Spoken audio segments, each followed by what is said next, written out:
Mr. Vice President, the New York Times is looking at you, at your dual role as investor and advocate, and they note that a lot of the recent $3.4 billion in Energy Department grants went to a company backed by your venture capital firm. I'll ask the question that they put out there. Is there a conflict of interest or even the appearance of a conflict of interest? Well, no. Of course I invest according to my beliefs and values, and I encourage everybody to do the same thing. I put my money where my mouth is. I've advocated these same policies for more than 30 years, and of course I believe in it. If I didn't, they would criticize me for being a hypocrite. Can't do anything right. Hey, let's talk about the elections today. You remember back in 1993, Republicans had a sweep in Richmond, in New Jersey and in Virginia, and then I think that's when Giuliani won. And it was sort of a precursor for crazy people like me coming the next year. Sorry about that. Do you think we can read the same thing out of these elections if Republicans sweep it, or is it an overgeneralization?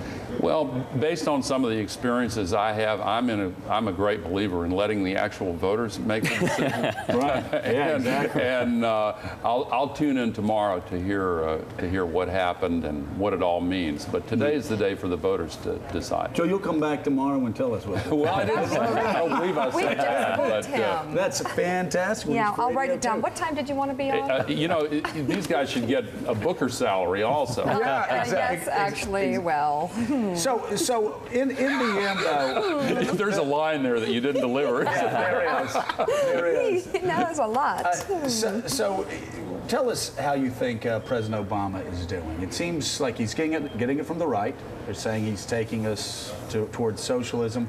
He's getting it from the left. Arianna Huffington was on earlier today saying he's not going far enough. What do you think? How's the president doing? I think he's doing well. I think that he inherited a plate of problems that are simply unbelievably difficult. And let's look at the record just a bit.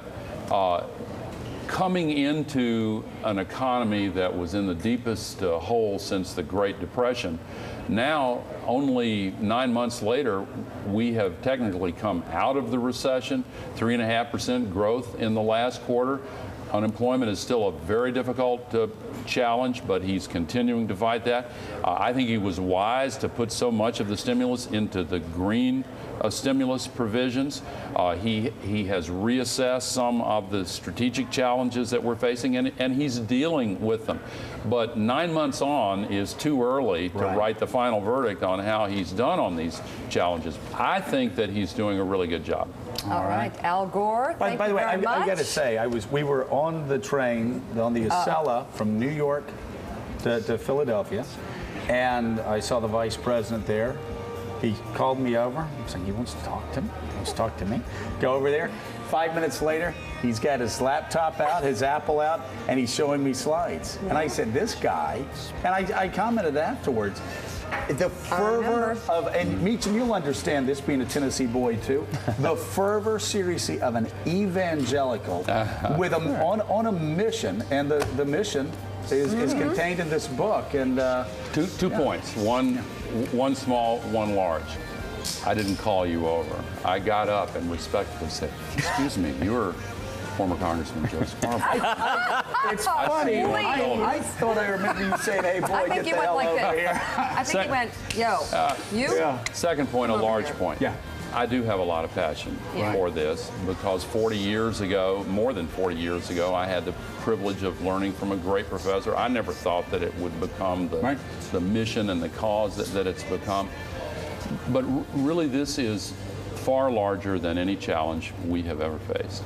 And at some point, we have got to really focus on the fact that what we're doing right now, with 4 times as many people on Earth as 100 years ago, technology is 1,000,000 times more powerful, putting all this pollution into the thin shell of atmosphere surrounding the planet, the scientific community saying you are destroying the Earth for future generations. This issue strikes at the definition of what it means to be a human being. If we get this evidence and if we decided to ignore it and just give the back of our hand to our children and grandchildren and all who come after them, then who are we? I don't believe that's who we are.